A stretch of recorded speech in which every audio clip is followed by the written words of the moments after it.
Ce mercredi 17 mai 2023, la condamnation de Nicolas Sarkozy dans l'affaire des écoutes a été confirmée. L'ancien président de la République se retrouve dans une mauvaise posture.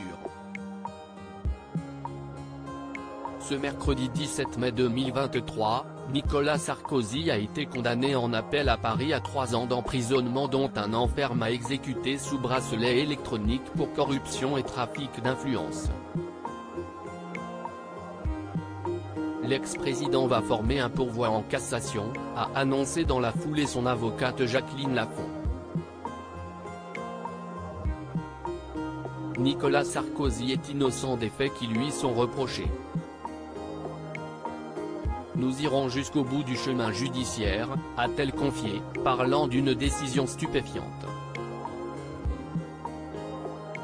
Nicolas Sarkozy est ressorti de la salle d'audience sans faire de déclaration. Cette condamnation inédite pour un ancien président de la République rentre dans le cadre de l'affaire des écoutes. La Cour d'appel a également prononcé une interdiction des droits civiques de 3 ans pour Nicolas Sarkozy, ce qui le rend ainsi inéligible. À ses côtés, son avocat Thierry Herzog ainsi que l'ancien haut magistrat Gilbert Azibert qui ont eux aussi été condamnés. Le premier ne peut d'ailleurs plus exercer son métier d'avocat durant 3 années. Une lourde condamnation. La Cour d'appel est allée au-delà des réquisitions du parquet général lors du procès en appel en décembre 2022.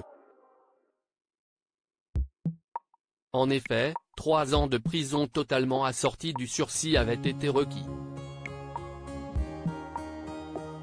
Mais selon la présidente de la Cour d'appel, le statut des 3 prévenus, tous 3 professionnels du droit, n'a pas joué en leur faveur. Messieurs Herzog et Sarkozy sont avocats, Monsieur Azibert est un spécialiste de la procédure pénale. Aucun des 3 ne peut prétendre d'une méconnaissance des infractions commises, a déclaré Sophie Clément. Pour rappel, cette condamnation fait écho à l'affaire dite des écoutes, aussi appelée Bismuth. En effet, fin 2013, des juges d'instruction décident de brancher les 2 lignes téléphoniques de Nicolas Sarkozy. Ils découvrent par la même occasion que l'ancien chef de l'État possède une 3e ligne officieuse. Celle-ci est dédiée aux échanges entre l'époux de Carla Bruni et son ami et avocat, Thierry Herzog. Pour le ministère public, Nicolas Sarkozy aurait scellé un pacte de corruption avec Gilbert Azibert, alors avocat général à la Cour de cassation, qui a œuvré pour défendre l'ancien chef de l'État dans l'affaire Bettencourt, en échange d'un poste honorifique à Monaco. À noter, que Nicolas Sarkozy se retrouve aussi dans le collimateur de la justice, notamment dans l'affaire des soupçons de financement libyen de sa campagne présidentielle en 2007.